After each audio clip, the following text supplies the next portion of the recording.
बिस्मिल्लाहिर्रहमानिर्रहीम। सैक्रिफाइस, कुर्बानी जो है, इसको हर मज़हब में बड़ी फजीलत और अहमियत हासिल है।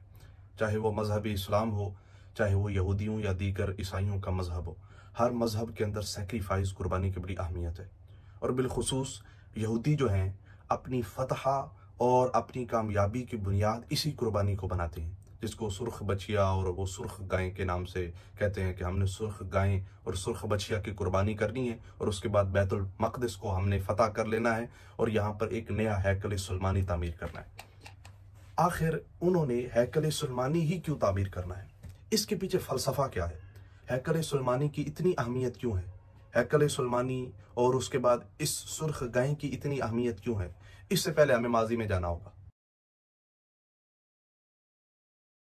जब तक हमें हैकल सुलमानी की हिस्ट्री नहीं पता होगी ना, कि आखिर हैकल सुलमानी क्यों तामीर किया गया, तब तक हमें उस सुर्ख गाय की कुर्बानी का पता नहीं चलेगा।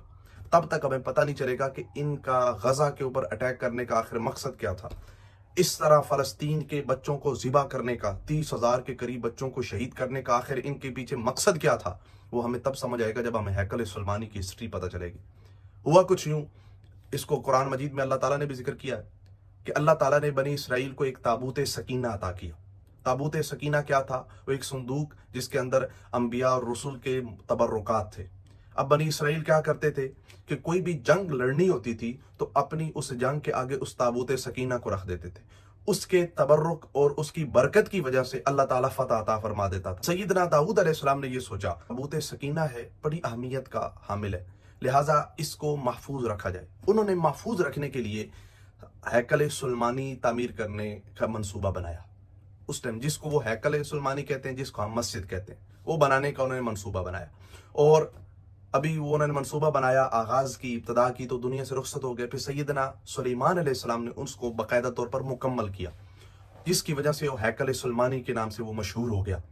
सैयदना सुलेमान अलैहिस्सलाम ने उस ताबूत सकीना को उसके अंदर रख दिया। अब उसके बाद रोम ने और दीगर जो लोग थे, उन्होंने इस पर हमले किए, 3 दफा इसको गिराया। ये मर्तबा, ये तीसरी मर्तबा है जिसको यहूदी ये चाह रहे हैं कि हम दोबारा से इस हैकल सुलमानी को तामीर करेंगे और उस ताबूत सकीना को निकालेंगे और फिर हम जो है ना वो दुनिया पर गलबा हासिल करेंगे। लेकिन अब एक मसला यहाँ पर यह है कि ये लोग यहूदी, इनका एक अकीदा और नजरिया है कि कोई भी शख्स उस पाक और मुकद्दस जगह पर, उस हैकल सुलमानी के अंदर दाखिल नहीं हो सकता। कौन दाखिल नहीं हो सकता? सिर्फ वो लोग दाखिल हो सकते हैं जो कुर्बानी करने के बाद जाएं। और कुर्बानी भी किस तरह कि सुर्ख गाय हो, सुर्ख बछिया हो। ये उनके यहूदियों के चैप्टर के अंदर लिखा हुआ है कि सुर्ख गाय हो और फिर उसके बाद उस सुर्ख गाय को ज़िबा किया जाए, फिर उसके गोश्त को, उसकी खाल को, उसके हड्डियों को, खुरों को, हर चीज़ को जलाया जाए। फिर जो उसकी राख होगी उसको पानी में मिक्स किया जाए। फिर उस पानी के साथ वो जो यहूदी गुस्ल करेगा, उसके ऊपर उस पानी को छिड़का जाएगा, वो यहूदी उस हैकल सुलमानी में दाखिल हो सकता है। फिर वो जब हैकल सुलमानी में दाखिल होंगे, वहां से अपना ताबूत सकीना निकालेंगे, उस हैकल सुलमानी को दोबारा नए सिरे से तामीर करेंगे।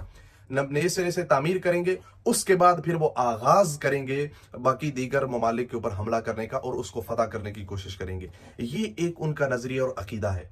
अभी तक वो इंतजार में थे। इससे पहले वो 9 दफा कुर्बानी कर चुके हैं, लेकिन उन्हें वो हैकल सुलमानी के अंदर दाखिल होने की या फिर वहां से वो ताबूत सकीना निकालने की हिम्मत और जुर्रत नहीं हुई। लेकिन पूरी प्लानिंग के साथ उन्होंने क्या किया कि सबसे पहले फलस्तीन के ऊपर हमला किया। इसराइल वालों ने फलस्तीन पर हमला किया ताकि सारे लोगों की तवज्जो इस तरफ हो, हमारी कुर्बानी की तरफ किसी की तवज्जो ना जाए। फलस्तीन पर हमला करके उन मासूम बच्चों को ज़िबा किया। इसको जंग नहीं कहेंगे, वार नहीं कहेंगे। जंग और वार उस सूरत में होती है कि जब दो जो है ना वो ममालिक, 2 मुल्क और उनकी फौजें, उनके कमांडर आपस में जंग करें। यहां पर कमांडर कमांडर से जंग नहीं कर रहा, फौजी फौजी से जंग नहीं कर रहा। यहां एक तरफ फौजी है, एक तरफ वो है जो असलहा से लैस है, वो हमला करता है, और दूसरी तरफ शहरी। एक तरफ कमांडर है, उनके अजीम बड़े बड़े कमांडर हैं, और दूसरी तरफ 30,000 मासूम बच्चे हैं जिनको ज़िबा किया जा रहा है। वालिदैन है, उनसे उनके बच्चों को छीना जा रहा है। इसको वार और जंग नहीं कहेंगे। अब इनका मकसद क्या है कि लोग इसकी तरफ तवज्जो करेंगे, सारे इस्लामी ममालिक इसकी तरफ तवज्जो होगी, उनकी तवज्जो हट जाएगी हैकल सुलमानी से। फिर हम उस हैकल सुलमानी के नीचे, बाद आप गूगल पे सर्च करें तो कई मकामात पर ऐसा लिखा भी है कि उन्होंने बाकायदा बम वगैरह नीचे लगा भी दिए हैं वो एक दफा इसको उड़ाएंगे, उसकी सुरंगें खोलेंगे, फिर उसके बाद दोबारा नए सिरे से हैकल सुलेमानी को तामीर करेंगे। और जब हैकल सुलेमानी तामीर हो जाएगा, उसके बाद उस ताबूत सकीना को निकाल कर ये फिर बाकी दीगर ममालिक के ऊपर हमला करने की कोशिश करेंगे। ये इनका एक अकीदा और मंशा है। इस वजह से ये सुर्ख कुर्बानी, अब सुर्ख कुर्बानी वो कर रहे हैं 8 अप्रैल को या 12 अप्रैल को, या उन्होंने एक तारीख जो अनाउंस की है उस तारीख को, लेकिन 8 अप्रैल के मुतालिक ज्यादा अफवाहें मिल रही हैं, इसलिए क्योंकि 8 अप्रैल को दुनिया के अंदर कुछ सदियों के बाद एक सूरज ग्रहण लगता है। कुछ सदियों के बाद, अभी 360 साल के बाद वो लग रहा है, बड़ा अजीम सूरज ग्रहण होता है। अब वो उसी दिन कुर्बानी करना चाह रहे हैं। उन्होंने अपना एक अकीदा बनाया, उस दिन वो कुर्बानी करेंगे। उस कुर्बानी करने के बाद फिर उस कुर्बानी को, जानवर को वो क्या करेंगे, जलाएंगे, राख बनाएंगे उसकी, फिर उसको पानी में डालकर गुस्ल करके अपने आप को इस काबिल बनाएंगे कि अब वो हैकल सुलेमानी को छू सकते हैं, कि अपने कदम वहां पर रख सकते हैं। जिस तरह हमारे मुसलमानों को यह अकीदा है, अल्लाह ने हुक्म फरमाया ला यमस्सुहु इल्लल मुतहहरून, कि हम कुरान मजीद को छू नहीं सकते जब तक कि वुजू ना कर ले। वुजू करना पहले जरूरी है, फिर हम जाकर कुरान मजीद को छू सकते हैं। कोई आदमी नमाज नहीं पढ़ सकता जब तक कि वो बावुजू ना हो, जब तक कि उसका जिस्म पाक ना हो, तब तक वो नमाज नहीं पढ़ सकता। इसी तरह उनका एक अकीदा है कि उस हैकल सुलेमानी में कोई दाखिल नहीं हो सकता जब तक कि वो कुर्बानी से पाक होकर ना हो जाए। इसलिए अब वो कुर्बानी करेंगे और उसके बाद हैकल सुलेमानी के अंदर दाखिल होंगे। पाकिस्तान के अलावा दीगर जितने भी मुस्लिम ममालिक हैं, सारे होश के नाखुन ले कि अगर उन्होंने ऐसा कर लिया तो अभी 30,000 से जायद मासूम बच्चे शहीद हो चुके हैं, और उसके बाद न जाने कितने और शहीद होंगे।